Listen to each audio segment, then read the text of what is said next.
Earth is our birthplace. Planet Earth is our home. Africans united, leading humanity. Sisters and brothers, please warmly welcome Brother Charles Finch.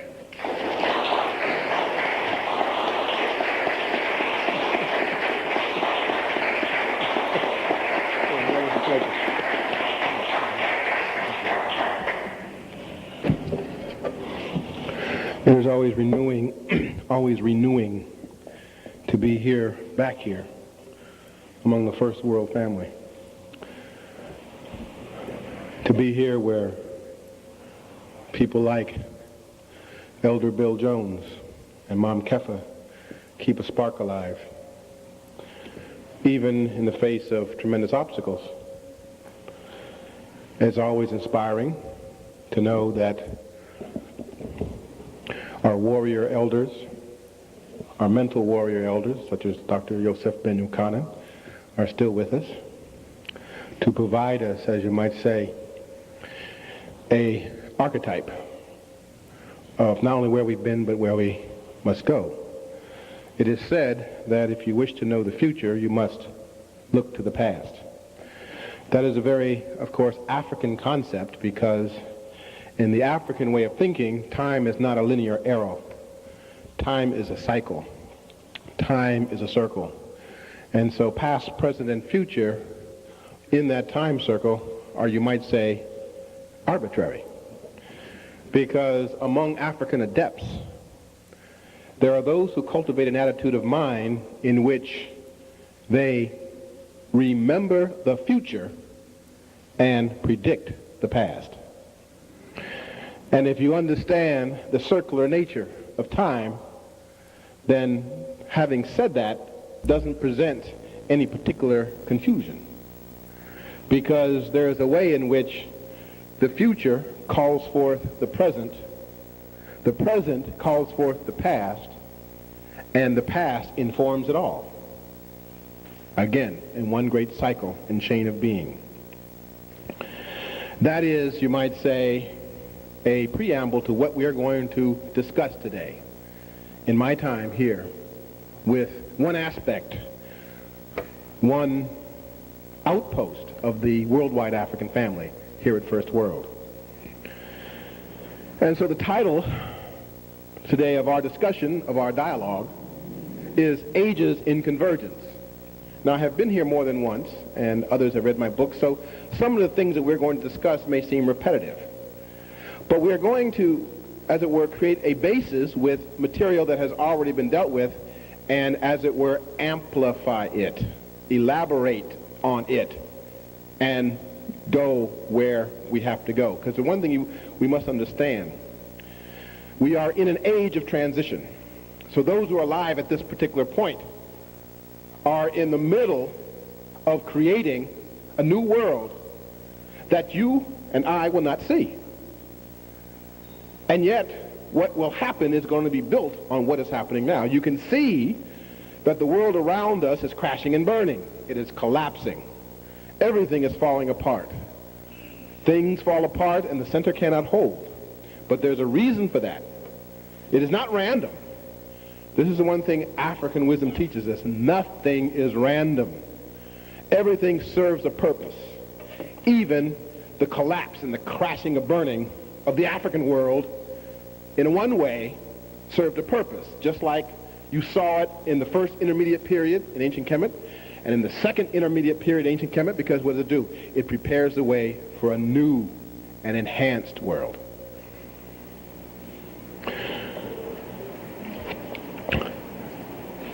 So we're going to talk about ages in convergence. Now, Gerald Massey once wrote that the true art of prophecy was in understanding the movement and mechanism of the great year. And we're going to, again, do this as a way of setting the foundation, the background. The great year is a phenomenon caused by the rotation of the Earth's axis around the North Pole of the ecliptic. And later on we will show a slide of that so that you can visually picture what it is we are describing. Which is the North Pole of the ecliptic is the vertical North Pole. And this rotation takes 25,920 years to complete. If the Earth was spinning vertically through its axis, if you can imagine a toy top that you would spin, if it was spinning vertically, that is straight up and down, there would be no great year. But because the Earth spins about 23.5 degrees off vertical, it wobbles as it spins, just like a toy top does. A top has three movements, just like the Earth. It spins, it revolves around a center, and because if the top is not spinning straight up and down but is tilted, it also has a wobble. So the Earth has exactly the same movements that we have just described.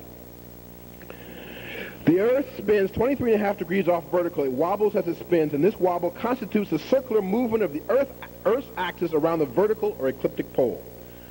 Now, the great year is also referred to as the precession of the equinoxes and or the precession of the pole stars.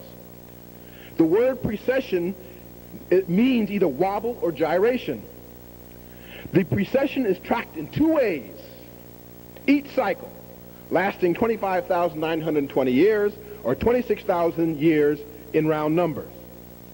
One way of tracking the precession is to imagine oneself standing and facing east just before dawn on the day of the vernal equinox, the first day of spring, taking note or observing the constellation rising right before the sun, or heliacally, on the eastern horizon on the first day of spring. If one could repeat that observation at the same time every year indefinitely, eventually the heliacal constellation would rise later and later, finally to be lost to view in the glare of the rising sun, and a new constellation would begin rising heliacally in its place. If these observations were continued for 25,920 years, one would find that 12 constellations would follow one another every 2,160 years, rising heliacally at the spring equinox until at last the very first constellation observed would return to the original position. So if you could do that for 26,000 years, you would eventually see the first constellation you first were observing rising right before the sun at the spring equinox. And that's 26,000 years. That's the 26,000 year precession of the equinoxes, and also known as the Great Year. The other way to track the precession is to watch the star and or the constellation to which it belongs that occupies the North Pole position. Now there are two North Poles. There's the vertical North Pole, which is the North Pole of the ecliptic, and then there's the tilted North Pole of 23.5 degrees, and that is the magnetic North Pole. So if you watch that magnetic North Pole that's tilted 23.5 degrees, you would see also that there are constellations and stars that inhabit that position and change every 3,700 years because there are 7 circumpolar constellations around the North Pole of the ecliptic. So if these polar observations continue for 25,920 years, 7 stars in a constellation would inhabit the pole in succession every 3,700 years until at last the first of the 7 pole stars observed would return to the polar position. There are, in fact, therefore, 2 great years. Not 1, 2. And the ancients in Africa observed them somewhere between 40 and 50,000 years ago, kept track of both, and they are both determined by the same tilting phenomenon of the Earth's axis, and both these great years last exactly the same amount of time, 25,920 years. It's not just 1 great year, it's 2.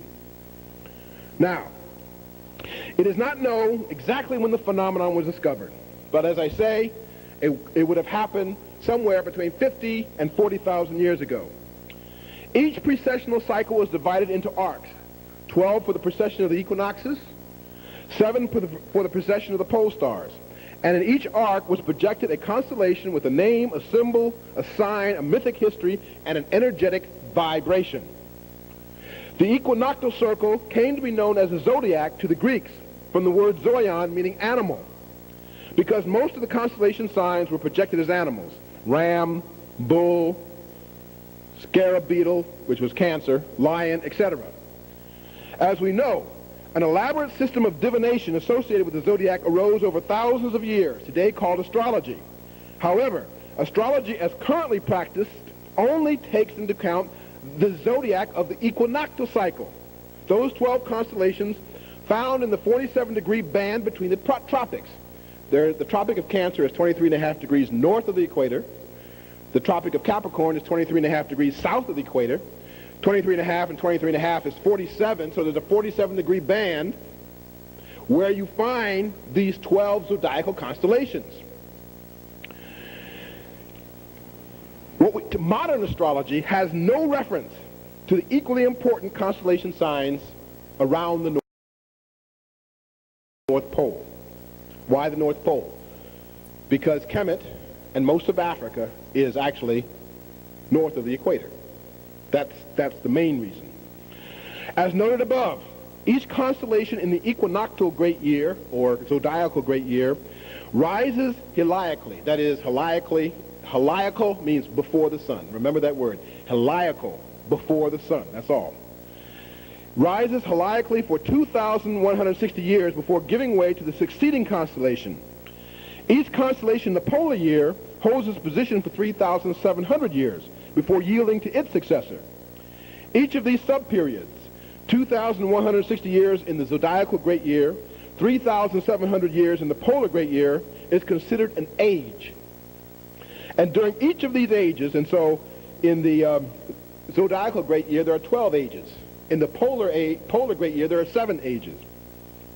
And during each of these ages, the type, the symbol, and the energetic essence of the ruling constellation sign dominates the epoch. The gyration of the magnetic pole around the ecliptic pole moves counterclockwise.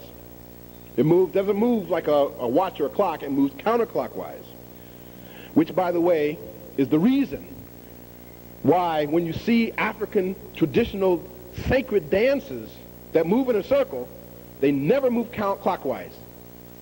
They always move one around a tree counterclockwise, because the tree is the earthly image of the pole.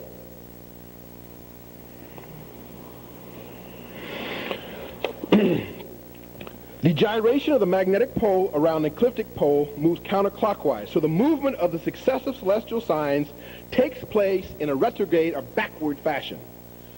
Thus Pisces, the double fish, though it precedes Aries zodiacally, actually follows Aries in the precession. The same can be said for Ursa Minor and Draco in the North Polar planisphere. That is, Ursa Minor, which is the Little Dipper, follows Draco the Dragon as the inhabitant of the North Pole. Now, in earlier writings, we have given the time to the successive events of these ages, which we can recapitulate below.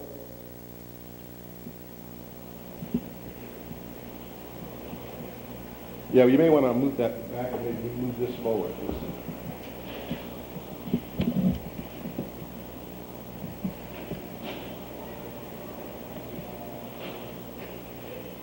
Now, these are the 7 constellations of the polar precession, and we will look at these in the slides later. Each one of them spends 3,700 years at the North Pole.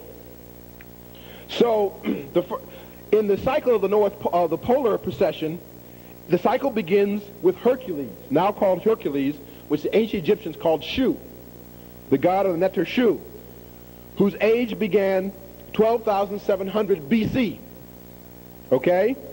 Shu is the god of the air and space between heaven and earth, according to the Egyptians. Hercules, as you know, is the Greek god of power, strength and power. The other thing you must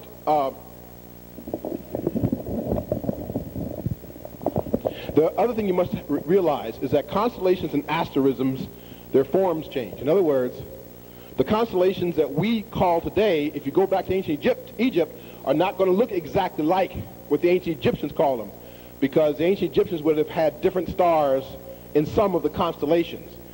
And the modern constellation would have taken these stars out or added other stars. So they're not always exactly the same in form, okay?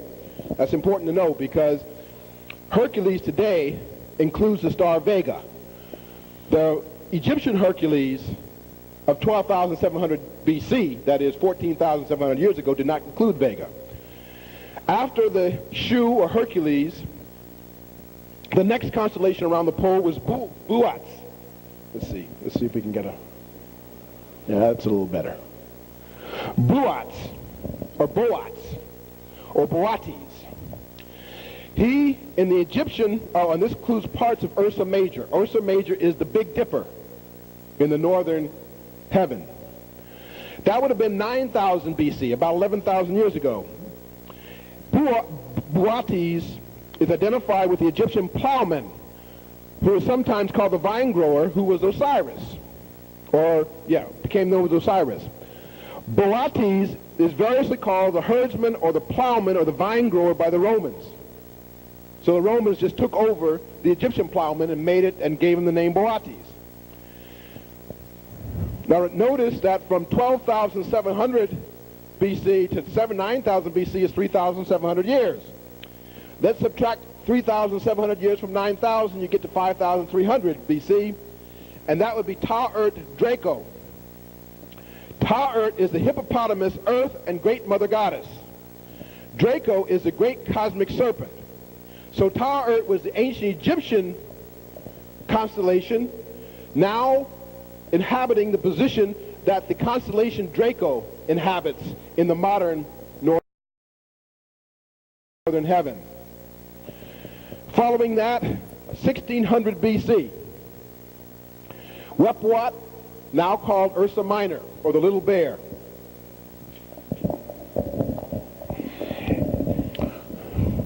Wepwat, 1600, is the divine jackal and the opener of the way, also Anubis. Ursa Minor is the Little Bear. But Ursa Minor is also called Cynosaurus, or tail of the dog. It was Thales, the Greek philosopher, who changed the name of Wepwat, or the jackal, to the Little Bear. Okay? But as far as the archetype, we're talking about jackal and dog. Now, we'll come back to the significance in a minute. Now, I'm going to stop there. Or at least I'm going to take this off and come back to it.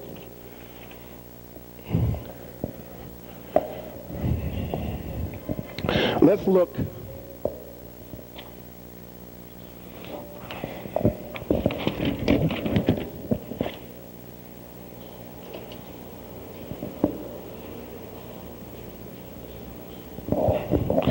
Okay, these are the equinoctial constellations of the better known zodiac. For ancient Egypt, the great year of the precession of the equinoxes starts 10,858 BC. Atum was the ancient Egyptian name for Leo, because Atum was a lion god. Leo was an early sun god depicted as lion-headed. And Leo is the lion constellation. Now, remember, the ages of the equinoctial constellations of the zodiac last 2,160 years. So you are, give or take. Subtract that and you get to 8,700 BC. And the constellation at the vernal or the spring equinox rising heliacally would have been Kepra, which the Greeks later called Cancer. Kepra was a scarab beetle symbolizing self-existence or evolution. Cancer, as you know, is the crab constellation, but it was originally Kepra. Subtract 2,700 years, 2,160 years, you move to Taui. Taui were the divine twins, Shu and Tefnut, or Horus and Set, 6,540. Gemini are the celestial twins known as Castor and Pollux. Now you remember, before the beginning of the dynastic period that began 4,350 BC, Egypt was divided into two kingdoms called the Two Lands. That is reflected in the fact that the two lands came into being during the ages of what? The twins. Okay? And we will talk about this a little bit later. Ka, that's the name of the 4,390, Ka. Ka is the bull identified with Osiris and Hapi, or Apis. Taurus is the heavenly bull of the Greek zodiac. 4,390. And this is when dynastic history in ancient Egypt begins. And the city that comes to the fore is Memphis. And the god of Memphis is Ptah, and later Osiris, and Ptah is the bull deity. The bull, the Apis bull, is his symbol. And so bull symbolism dominates that age from 4,390 BC for the next 2,160 years. 2,230, the Egyptian name is Ba, He is the ram identified with Ammon, and Greek-wise, he is called Aries, the celestial ram. Notice that 2230, what happens? Waset, also known as Thebes, becomes the most important city in Egypt. And Ammon, and Waset is a sacred city of Ammon. And Ammon's symbol is what? The ram. And so ram, lamb, and shepherd symbolism dominate Egypt. And this is also the time, around 2000 BC, when Abraham comes onto the historical scene, eventually giving rise to the children of Israel, who are said to be saved by what? The blood of the Lamb. Lamb, ram, and shepherd symbolism dominate the Old Testament, because the people known as the children of Israel, later the Jews, they themselves enter the historical scene as descendants of Abraham during the age of what? Aries, the ram. 2,160 years later, around 70 BC, In and Remi, the two fishes of ancient Egypt, mythic fishes of the upper Nile and the lower Nile. Pisces are the double zodiacal fishes. 70 BC, the double fishes. Then you have an avatar who goes around and collects his disciples by saying, "Come, I will do what? Make you fishers of men."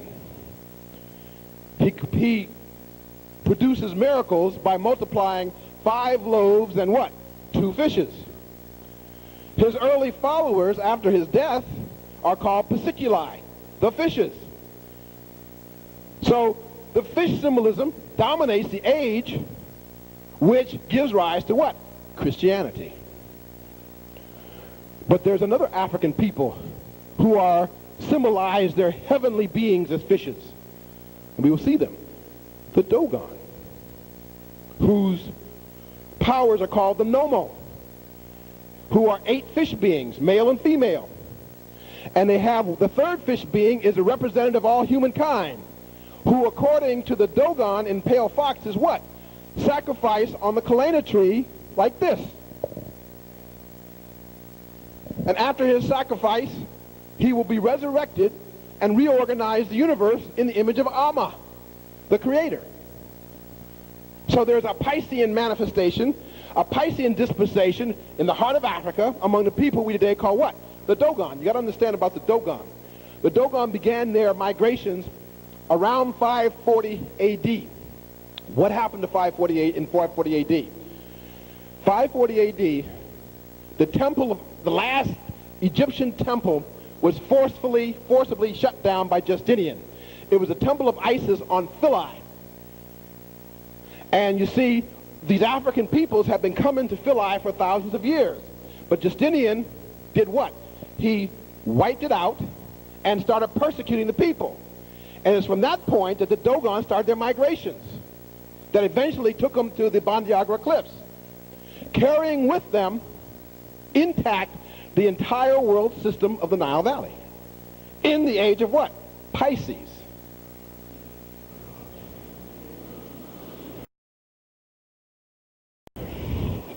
So that the true Piscean dispensation, the people who kept the Piscean message true and alive, was not the Christians. Christianity got hijacked by the Romans. It was the Dogon.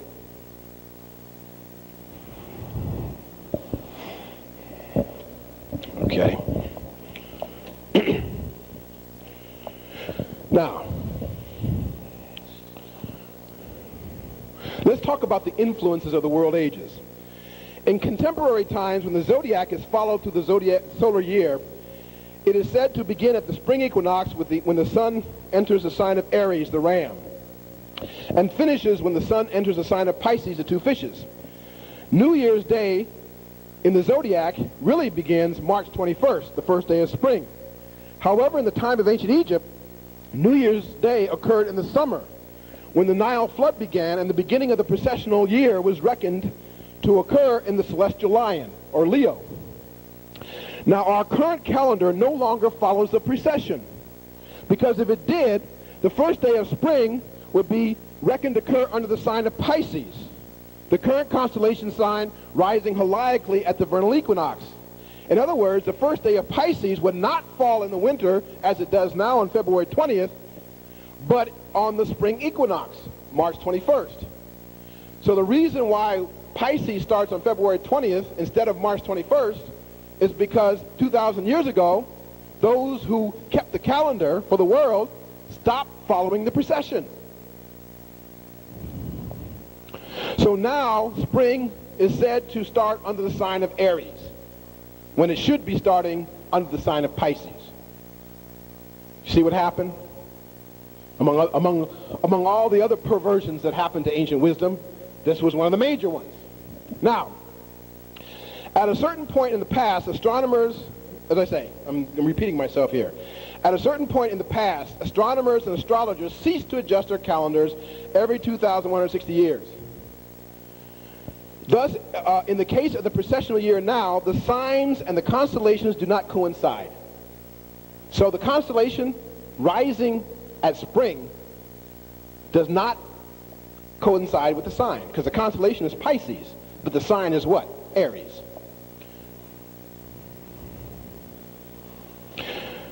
The signs have been fixed to specific seasons though the constellations they represent persist through the seasons.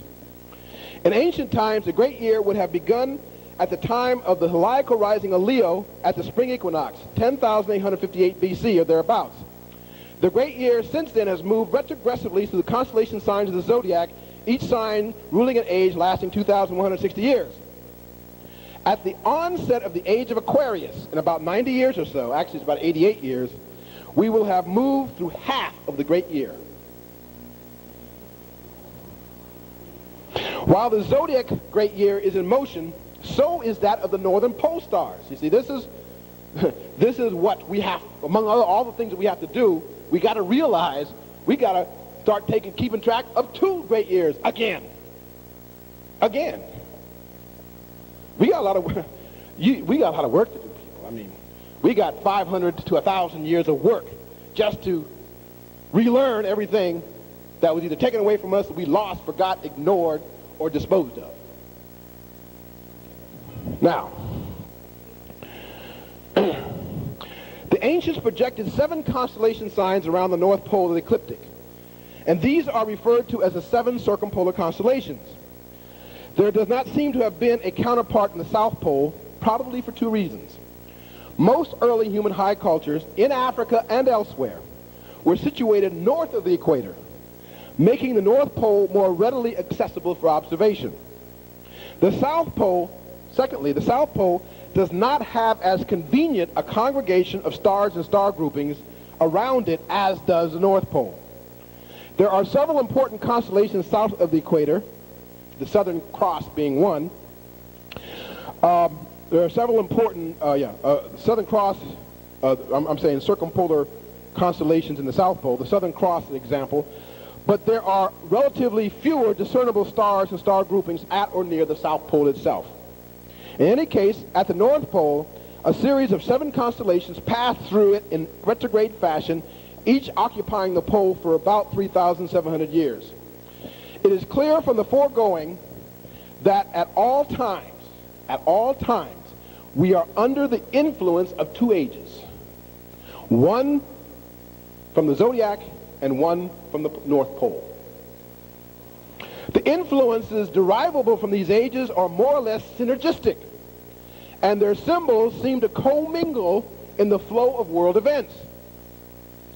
Now, it might be pertinent now to discuss these influences, because the modern rationalist dismisses astrology as an infantile relic from a time when humanity wallowed in superstition and credulity.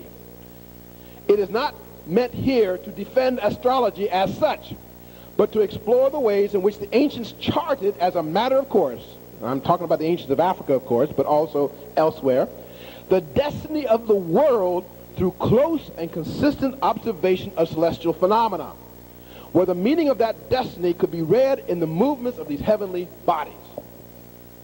So the only real book in ancient times was the book of the heavens. In order to understand this way of thinking, It is necessary to recognize that ancient and traditional peoples the world over have always believed in an energy or power that pervades the universe, unknowable and intangible, but permeating everything and giving it existence. The Chinese call it chi, or ki. The Hindus call it prana. The Hawaiians call it mana.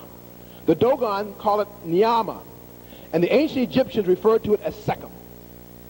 Sekhem, or Shechem. In essence, everything is reducible to that energy, and all real power flows from it. That energy, while not knowable in and of itself, can be accessed and its effects observed and interpreted. So the stars do not influence you per se, or the planets. There is an energy that influences everything in the universe, and the meaning of that energy is written in the stars, their positions, and their movements. That's all. You might say the stars and their movements are the writing of a heavenly force whose energy animates everything. Now, the numerous forms of divination throughout the world are methods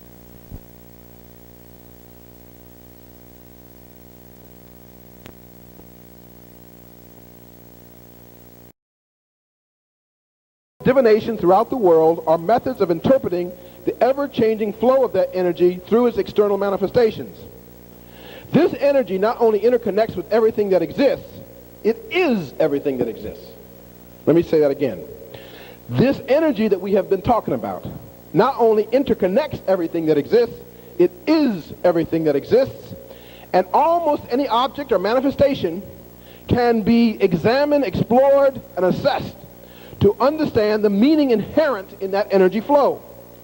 Hence the prime importance of omens and signs in the lives of ancient indigenous peoples. Your ancient and traditional adepts say you always pay attention to omens. You always pay attention to signs. And you certainly always pay attention to significant dreams. What makes a dream significant? The only way I can explain it is simply this. A dream that is highly organized and coherent, almost like it is being experienced in real life, is a significant dream. Not the phantasmagoric images that happen every night that you go to sleep, but a highly organized, coherent dream is a message. It's a message from the universe. It is in relation to this all-pervasive energy, by all the names it is known, that the key to understanding the significance of heavenly movements and cycles, what we call astrology, can be determined. The movement and positions of the heavenly bodies with their cycles are the outward signs of the movement of the energy which composes the cosmos, including Earth. Let me say that again. The movements and positions of the heavenly bodies with their cycles are the outward signs of the movement of the energy which composes the cosmos, including the Earth. The manifestations or signs revealed in any celestial age merely express the nature or quality of the energy flowing through the world and through the cosmos at that particular moment or period. The manifestations or signs revealed in any celestial age merely express the nature or quality of the energy flowing through the world and through the cosmos at that particular moment or period. Polar ages are of unequal length. The zodiac age is 2,160 years. The polar age is 3,703 years. So they only cycle in together once every 26,000 years.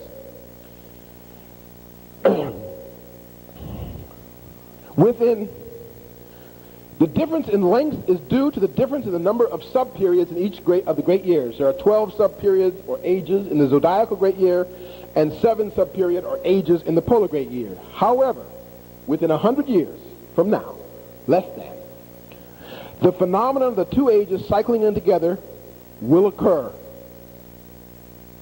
and won't occur after that for another 26,000 years. Aquarius will begin to rise heliacally at the vernal equinox about 2092 AD. And Cepheus will begin to move to the north polar position about 2100 AD.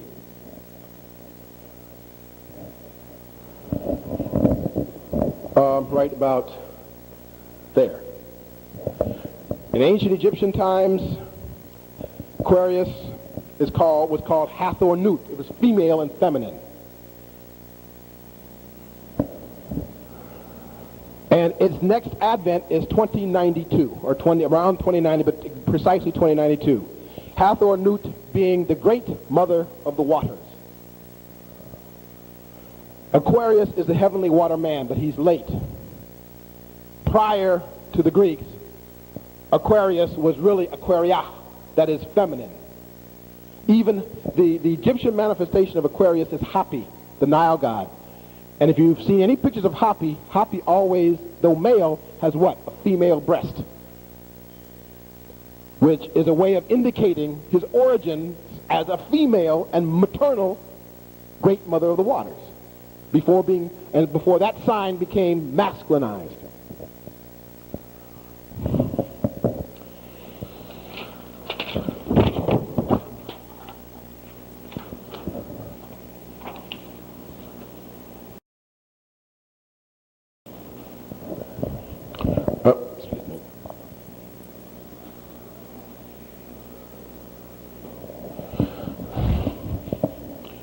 Wepwat, or Ursa Minor, Little Bear, is going to move off the pole about 8 years after Aquarius cycles in, 2100 AD.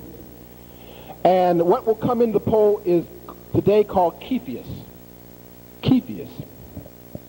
Now Cepheus derives from the calf ape of ancient Egypt, who is a form of Jehudi, or god of wisdom and learning. In fact, the word name Cepheus comes from Egyptian calf. Who is Cepheus? Cepheus is the celestial Ethiopian king.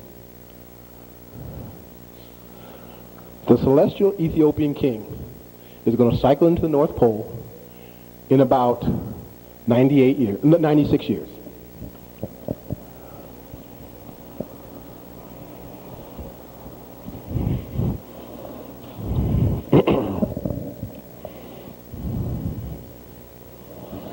If one accepts that this confluence of ages mirrors a confluence of cosmic and divine energies, then clearly dramatic events are in store for the world in the course of this century.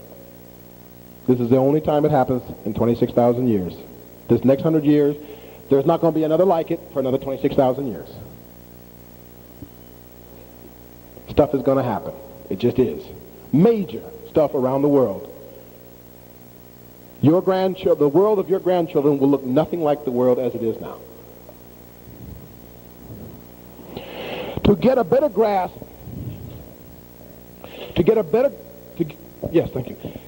grasp on how these ages, their signs and their symbols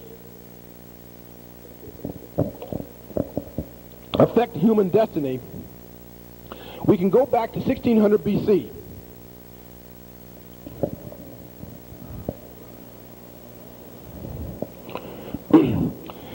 The time of the last polar change. Using the zodiac of Dendra as a benchmark, and we have slides of that, Ta-Urt, Draco, moved away from the pole, and Wepwat the jackal, which is now Ursa Minor, moved in, 1600 BC. From that time on, Anubis, another form of the divine jackal, became very important in the funerary cult of Osiris. Now the jackal symbol encompassed all related types such as wolf, dog, fox, and coyote. Thus, Romulus and Remus, the founders of Rome, were said to have been suckled by a she-wolf. Fenrir, the great cosmic wolf, became very important in Norse mythology because, like Wepwat, who is a wolf or wolf deity in ancient Egypt, Fenrir was chained to the North Pole. And Norse myth positively states that Ragnarok, which is the twilight of the gods, will begin the moment Fenrir breaks free of his chains at the end of the world age. Among the Dogon, Ogo the fox also assumed an important place in Dogon creation mythology as the one who disorganizes the universe in preparation for its reorganization. He is also the master of divine speech. In Dahomey, the dog is sacred to the Vodou Legba, the divine trickster and linguist. Among the Indians of the American Southwest, the coyote became, like Ogo, the author of all disorganization and yet the key to all evolution. Moreover, in the West, the dog became who? Man's best friend. That the Greeks, after Thales, changed the jackal to the little bear by name, did not affect the original archetype one bit, since the constellation of the little bear, where the pole now sits, is also referred to as Cynosurus, the tail of the dog. Now, in 1600 BC, when the North Pole came to rest in the Jackal constellation, the zodiac age of Aries had been underway for more than 600 years. The effects of this zodiacal rulership of Aries were to be found in the ascendancy of the Egyptian ram god Aries and the corresponding preeminence of his sacred city Waset or Thebes. And I'm repeating myself here, but let's go on with it anyway. It was also to be found in the emergence of the children of Israel after 2000 BC, among whom ram, lamb, and shepherd symbols were paramount.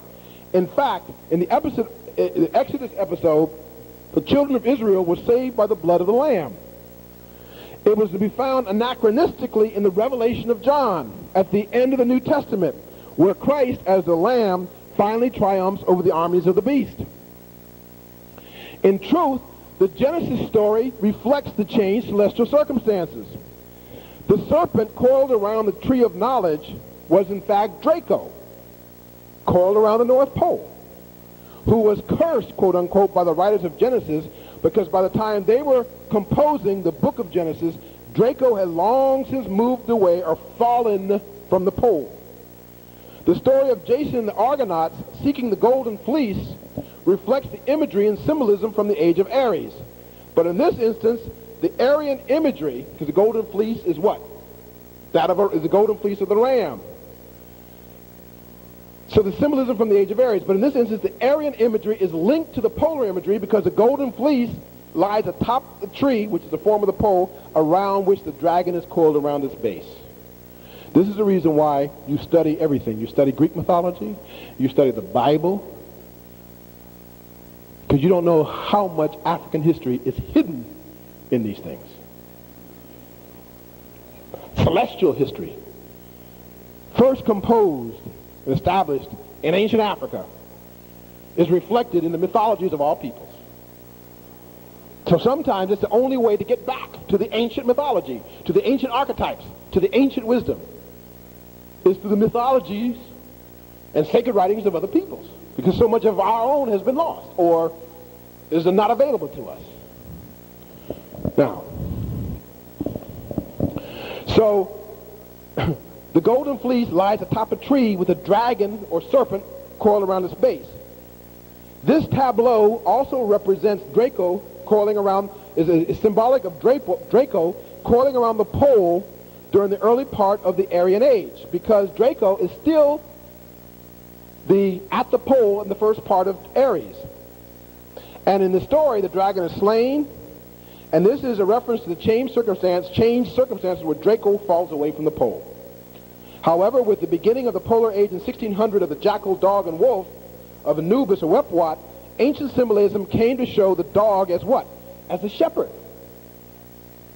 The dog was called the shepherd.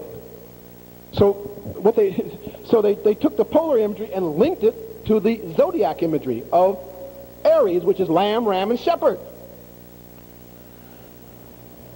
Whew.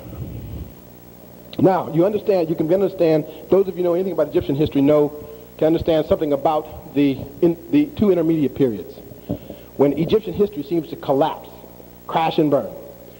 If you'll note, the first intermediate period became right at the end of the age of Taurus and right at the beginning of the age of Aries. So there was a whole shift. And that shift contributed to social disruption that lasted several hundred years. The second intermediate period came right at the time when the age of Draco in the North Pole was coming to an end, and the age of the jackal, Wepwat, also Ursa Minor, was beginning. So even those periods of Egyptian history are, as it were, understandable by reflection or understanding what is happening in the heavens. What do they say? As above, so below.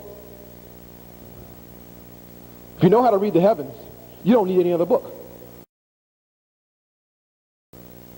You don't need, if you know how to read the heavens, you don't need any other book. By about 70 BC, Pisces begins to rise heliacally at the spring equinox, displacing Aries, and again, things change. The man identified as the historical Jesus, Yahushua ben Pandera, a high-grade Essene initiate, teacher, and healer, was hanged 71 BC near Jerusalem for having, quote, practiced magic and attracting a large following. And he was also a healer. That was his greatest claim to fame, was as a healer.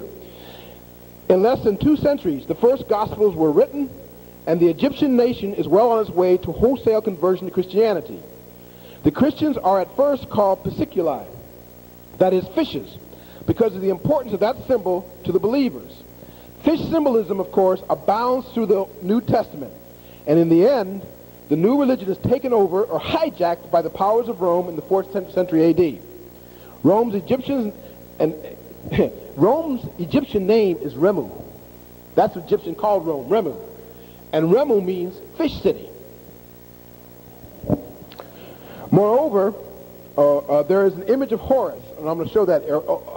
I'm going to actually show that.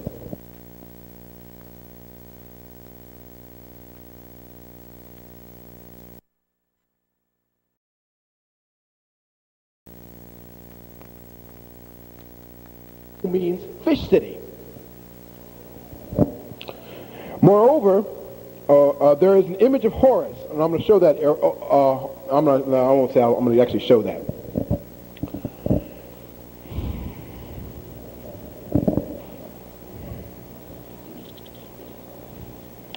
Okay.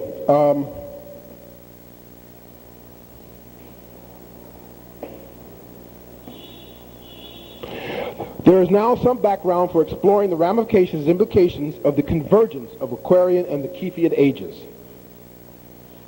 Okay? Now, let's go, before we continue, I want to go to the slides.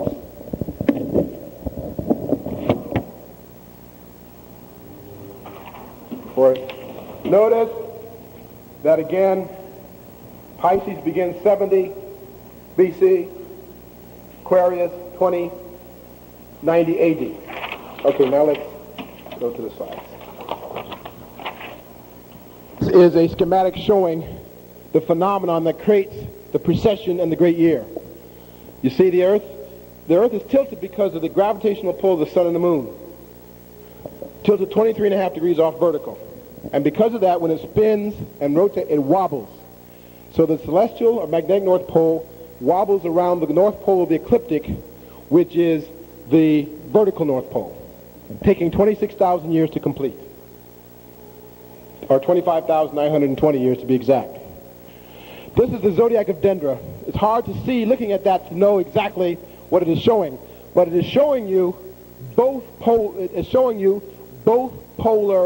zodiac, both zodiacs, the polar zodiac and the equinoctial zodiac. And I don't have time to show you in detail. Let's see if we can get a better look at it. Yes, you see? The North Pole of the ecliptic actually goes through Ta-Urt. Remember we said that what is now Draco used to be called Ta-Urt, or the hippopotamus goddess? And that's where the North Pole of the ecliptic goes through. Okay? Now, you can see that there are two outer circles. These are these circles of the equinoctial zodiac. And you can see the jackal right below the hippopotamus goddess. At the time that this zodiac was recreated, about 100 AD, the jackal is where the North Pole star is. Okay? And you see the dotted line going through the jackal and the solid line going through Ta-Urt, because the jackal is the magnetic north. All right? So going around in the zodiacal precession are the 12 zodiacal constellations. Now, this is what the North Polar constellations look like. There's actually one constellation missing, because there should be 7. But you see the tail, you see the little bear. You see, first of all, Draco the dragon, or the serpent. In Egypt, that would have been Ta'urt, or the hippopotamus. Okay?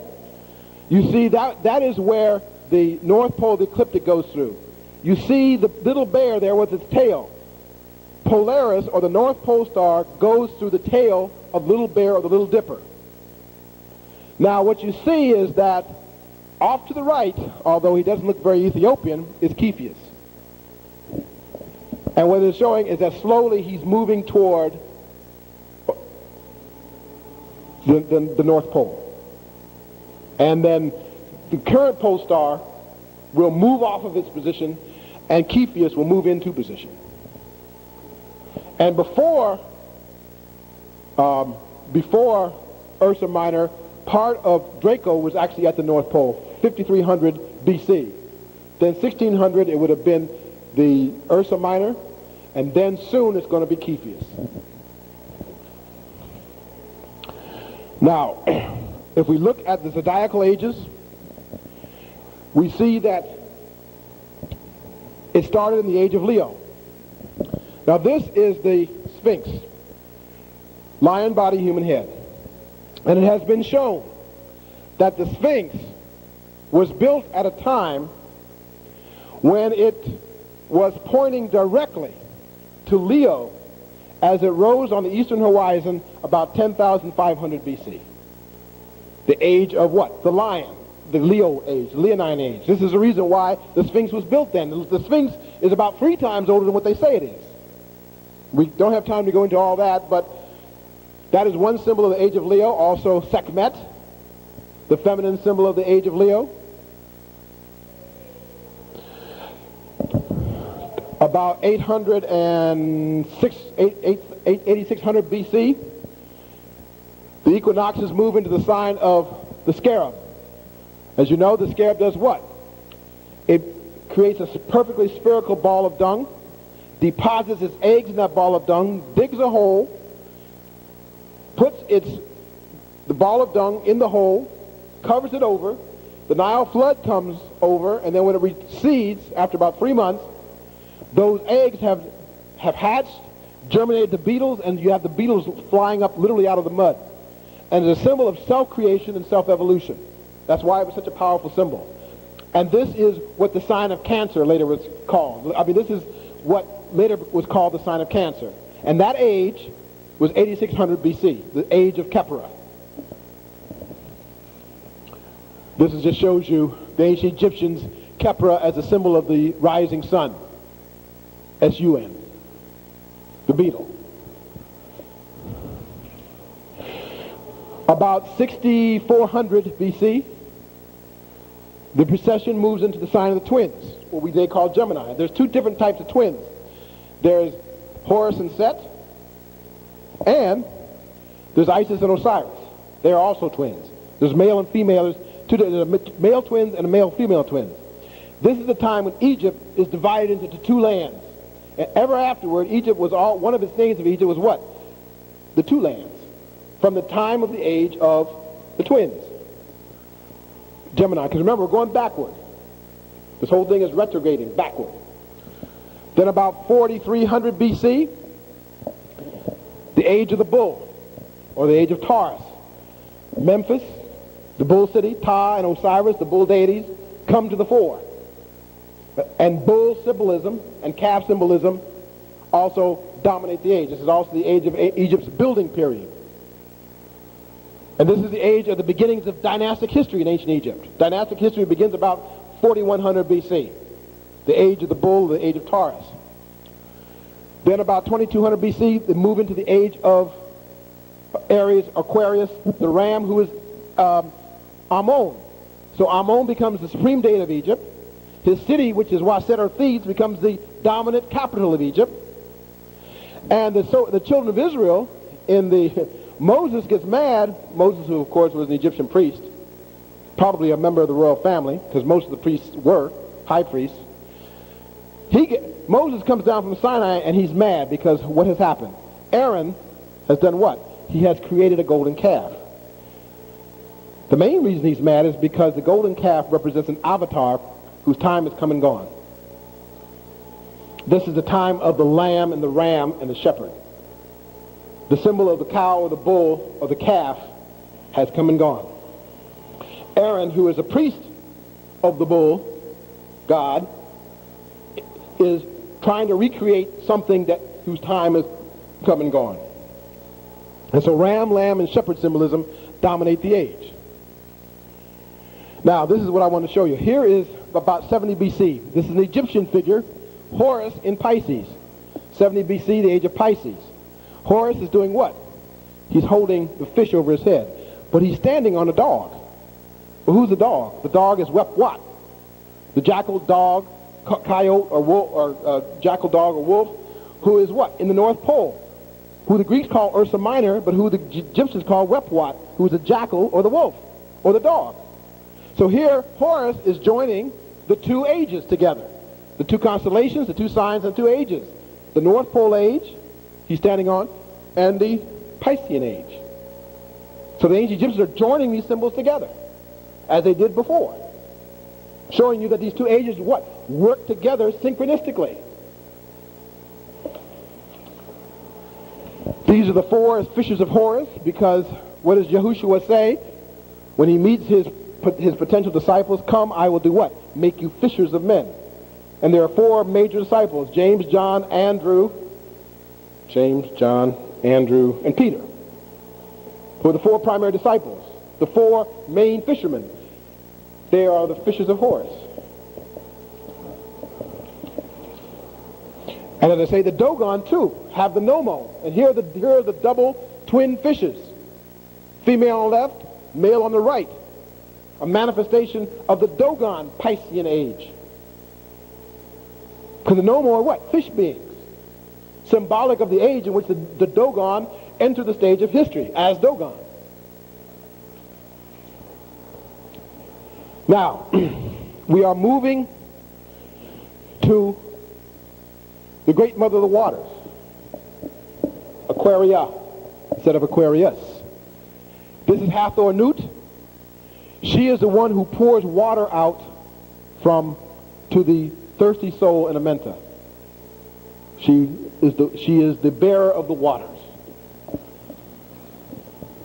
Or she is, this is another form of Hathor, who is giving water so that Osiris might be resurrected in the grain.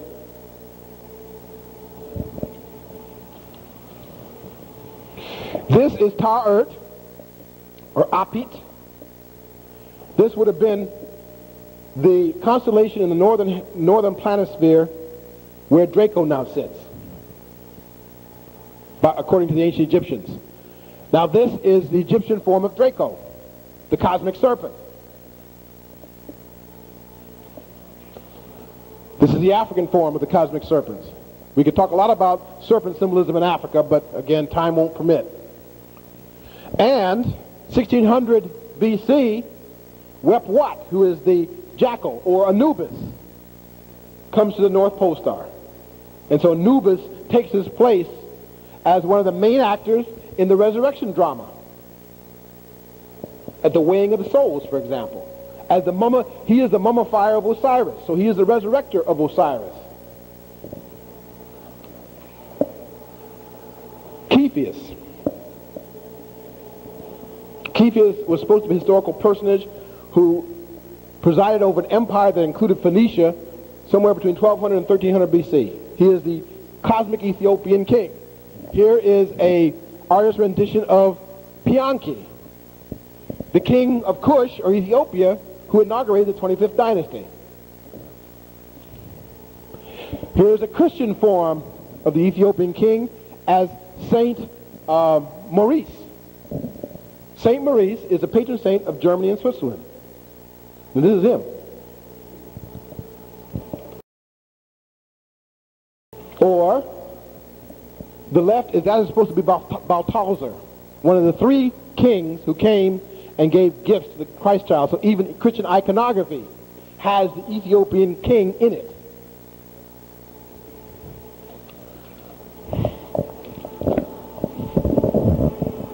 Okay, we can go back. We can turn the lights back on. Now.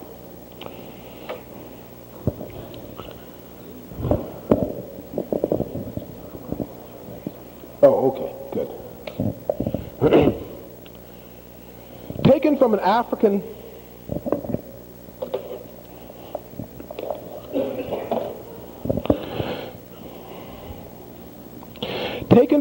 perspective, there are a number of names for the great mother of the waters. In Egypt, she is Hathor Nut. In Senegal, among the Lebu, she is Mam Kumalam and Doi. In Benin and Togo, among the Fon and the Popo and the Ewe, she is Mamiwata or Naete. In Nigeria, among the Yoruba, she is Yemoja. The ocean is her specific element, particularly the upper layers of the ocean, but she presides over the waters generally.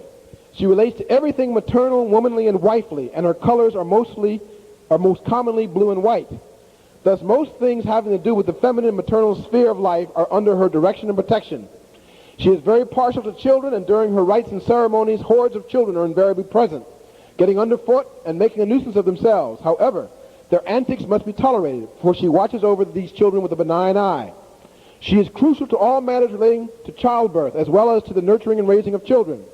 She is said to be the mother of most of the other important powers, whether among the Vodou, the Robs, or the Orisha, giving her a very special status in the divine and cosmic order of things, making her very powerful. She can heal all afflictions, and most turn to her in times of personal trial and trouble.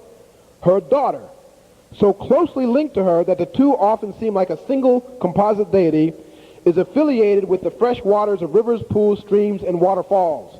In Egypt, she was Hathor. In Senegal, she is Njare. In Benin and Togo, she is Afrekete. And in Nigeria, she is Oshun. This goddess presides over beauty, love, sexuality, and pleasure, and is thought to be irresistible to gods and men. She loves adornment, finery, gaiety, and parties with as much music and dancing as possible. She is partial to sweet things, particularly honey, and yellow is her color. This goddess presides over all matters sexual, and though she is intimately involved in the process of conception, she herself is not seen as particularly adept at child raising. At the stage of actual child raising, the mother energy, represented by Yemoja or Naete, comes into play. It is said of Oshun that men adore her and women want to be like her. Her devotees, female and male, are extremely attracted to the opposite sex and are prone to numerous love affairs. They are the types who fall in love with love. Fundamentally, she represents the power of the sexual energy. That was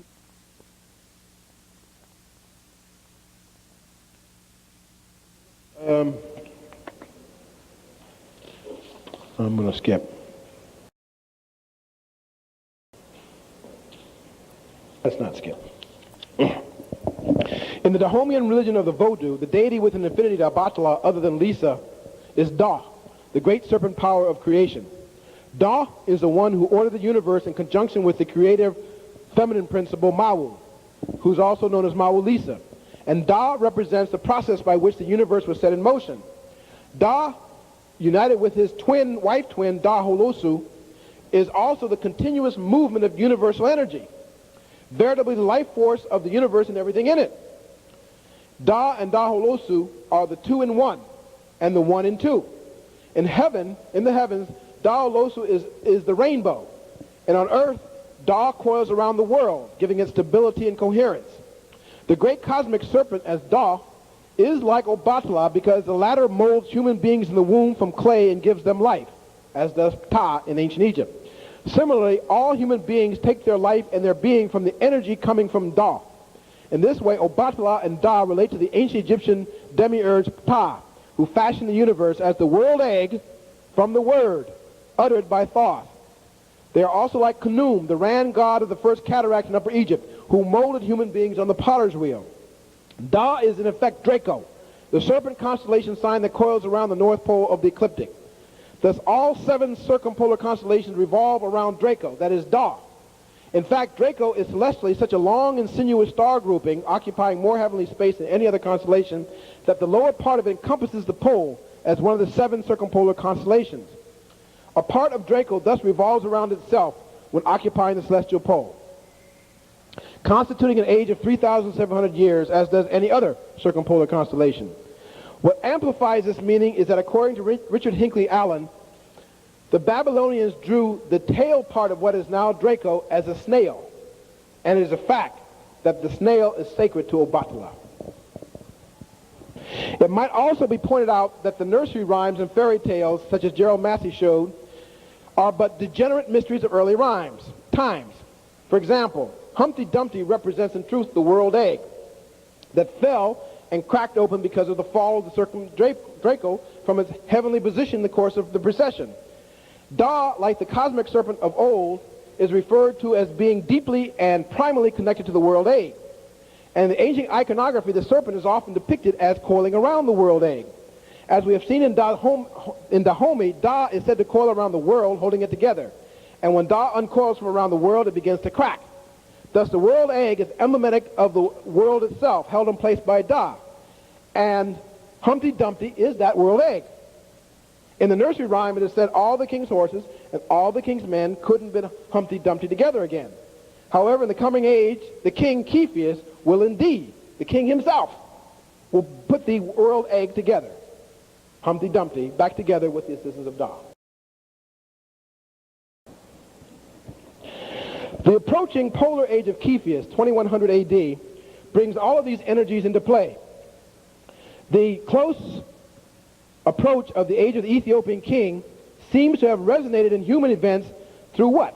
The Million-Man March of 1995, in which more than 1 million black men converged on Washington, D.C. to commit themselves to a reformation of African-American manhood.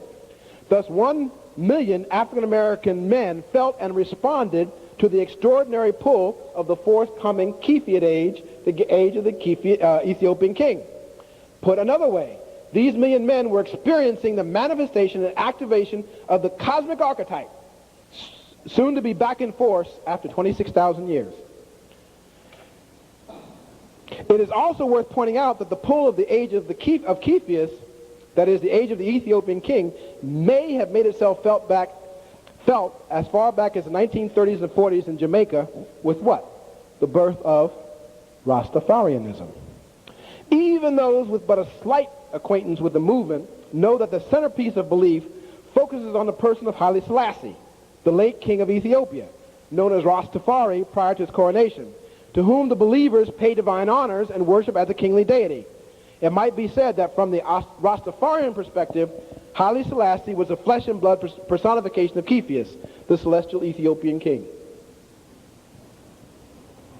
To the extent that the dawning of the age of Cepheus embodies the archetypes reflected in the figures of Thoth, Obatala, and Da, it means that there is a reformation in the manners and attitudes of men everywhere in the offing.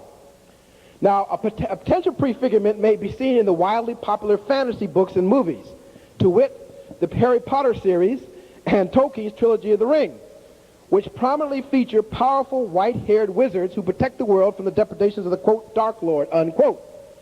In Harry Potter books, Albus Dumbledore is clearly a Thoth or a Batalan type in European guise, but still, that's where his typology comes from. He is the wise, white-haired, judicious, and magically powerful ruler. His name is Albus, which is Latin for white, because apart from his waist-length white hair and beard, he practices quote-unquote white magic, as opposed to the arch-nemesis Voldemort, which means to turn around death, the Dark Lord, who practices, quote, the dark arts. The problem in our racialized world is that many bristle at the implications that magically white, quote-unquote, is good and dark, quote-unquote, is bad. But again, it is a symbolic archetype that is important here. And white as a color is a symbol of the very African Obatala. Obatala is Lord of the White Cloth. And so there comes a time when particularly when you're dealing with the powers, you got to divest color from its racial connotations. I'm sorry, it don't compute. You can't get into that. If you can't do that, then stay away from African spirituality. Because then you're going to have to stay away from Obatala, who is Lord of the what? White cloth. Thus, Cepheus, the Ethiopian king, resonates behind his Ethiopianness to reflect a new kind of male energy getting ready to enter the world. The energy is that of the Magus, of the priest king, familiar to the world, also the New Testament nativity story of the three Magi who are as well the three kings visiting the infant Jesus. Jesus himself is styled as spiritual king, and in the African context, he is often linked to Obatala for just this reason. In other words, in African syncretic religions in the New World, Obatala is often represented as Jesus, and vice versa. Now, we have mentioned contemporary film, and it's a fact that popular art often, without realizing it, anticipates the advent of a new dispensation. Oftentimes, these films are silly and fatuous, but once the nature and the movement of the archetype is understood, then even such movies may reveal the shape of things to come. This is why it's worthwhile to pay attention to popular culture, because if you know how to read the archetypes, popular culture sometimes reflects things that are in the process of manifesting themselves. Once we are reminded that in the ancient planisphere, Cepheus was originally the calf ape of Thoth, then the Planet of the Apes films, which were released in a series of 4 movies in the 60s and 70s, with the original remade and released in 2000, may seem to anticipate the dawn of Cepheus. The apes in these movies take over the world, just as the calf ape as Cepheus will take over the world age. Remakes of King Kong and Mighty Joe Young are probably reflective of the same pattern. Perhaps the prominence of primatologists such as Jane Goodall and Diane Fossey can be attributed to the pull of the Cepheid age. The point is, everyone feels these energies, no matter where you are, who you are. Everyone is being impacted by these energies. This is the point I'm trying to drive at here. And everyone throws up their own manifestations of what these signs and these images represent, yes. But they are coming from this archetype. Now, perhaps the prominence of primatologists such as Jane Goodall and Diane Fossey can also be attributed to the pull of the Cepheus age. Now, these speculations may be stretching the point thin. I'll admit that. It is nonetheless true that the archetype, even before its advent, starts making itself felt in a surge in the appearances of images and symbols related to it in everyday life. Nor is it without significance that we have found in the last 30 years that human beings are separated from chimpanzees by no more than 2% of our genes. West African folk tales reflect this reality. There are several Dahomean stories indicating that at a much earlier time, men and apes were of the same family and were only differentiated into their respective species by the merest accident. We can summarize the types and symbols pertinent to the age of Cepheus,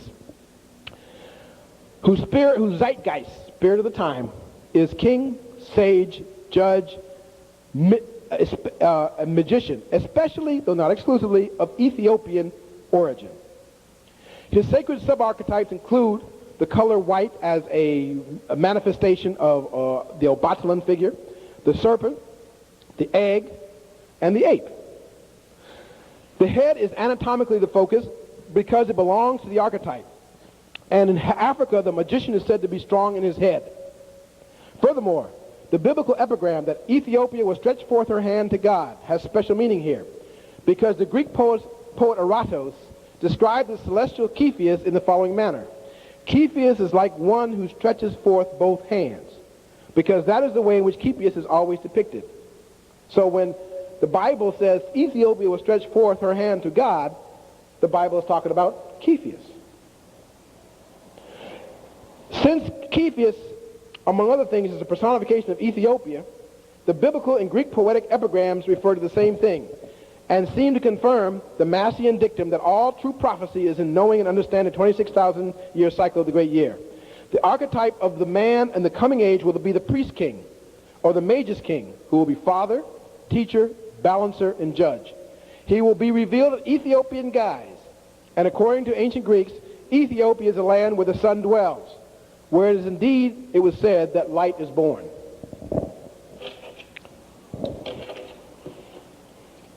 Now let's, in the time we, ages in confluence. As we have seen, at any given time, the influences of 2 world ages are concurrently at work. What is unique about the current ages in transition that 2 ages, Jackal, which is a little bear, and Pisces will cycle out, and 2 ages, Cepheus and Aquaria, will cycle in together. Such a confluence of celestial energies cannot help but immensely impact the world. In truth, there is likely to be, once the period of transition is complete, a more or less harmonious synergies of the energies working in the world. The advent of the great mother of the waters, or Aquaria, will profoundly affect the relations and roles of the genders in everyday life. Marriage, family life, and social custom are bound to change, though in ways probably unanticipated by contemporary expectation. For one thing, it can be predicted that the nuclear family will become increasingly irrelevant. The nuclear family has always been an artifact of the Industrial Revolution and modern capitalism, a socio-cultural form dictated entirely by the rise of a specific economic system. Its limitations and defects became painfully obvious in the latter half of the 20th century, when the increasing collapse of the modern family structure is creating a social crisis of monumental proportions. The much trumpeted liberation of women from domesticity and home life will of itself drive the family back to more traditional extended structures, so that women may consolidate their gains outside the home without devastating homebound family life. There is ample precedent. In Senegal, children routinely grow up in the homes of aunts and uncles instead of parents. Among American Indians, grandparents rather than parents frequently take primary child raising responsibility. Child raising is bound to become, again, an all-family activity. Indeed, the West African proverb, "It takes a village to raise a child," though it may now be a cliche, may actually become more representative of reality.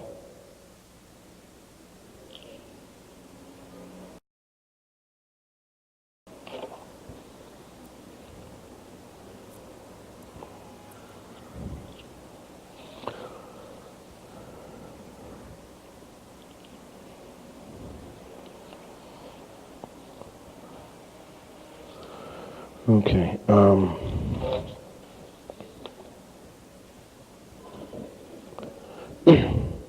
At least since the latter third of the 20th century, perhaps even earlier, we have been feeling the pull of the ages in convergence, Aquaria and Cepheus. It is always thus. The power of the merging age makes itself felt long before its actual commencement. It is also true that the symbolic relics of the receding age find a place in the age that succeeds it. But the unique quality about the era in which we are living is that two ages are converging, cycling in at virtually the same time. The energies of each of these ages will synergistically amplify one another in a way analogous to a power grid. The intensity of their combined effect is being experienced in an incremental fashion the closer we get to the actual onset. If we but know how to read them, the signs of these events are all about us and multiplying by the day. Whenever there are ages in transition, powerful forces are unleashed that clear the way for the new dispensation. The old order necessarily must undergo disintegration, at least to the extent of allowing the emerging order to take its place. It is not to be avoided, and no human power can forestall the inevitable. It is a dangerous and uncertain era. The best prospects for impeccably meeting the future are to align oneself with the rising energies. Many will find that prospect unpalatable because it means that the entrenched elites and long-established custom will be forced to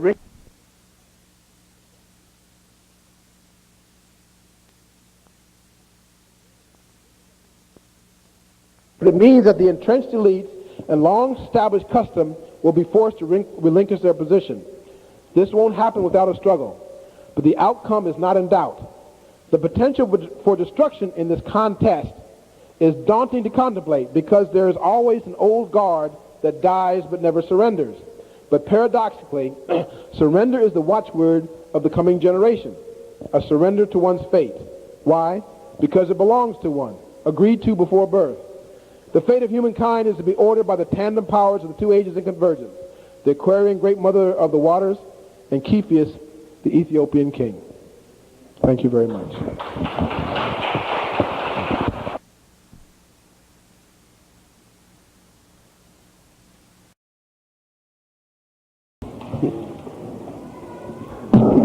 Hello, Brother Finch, and I'm really happy I got to listen to your talk. Thank you. One question each.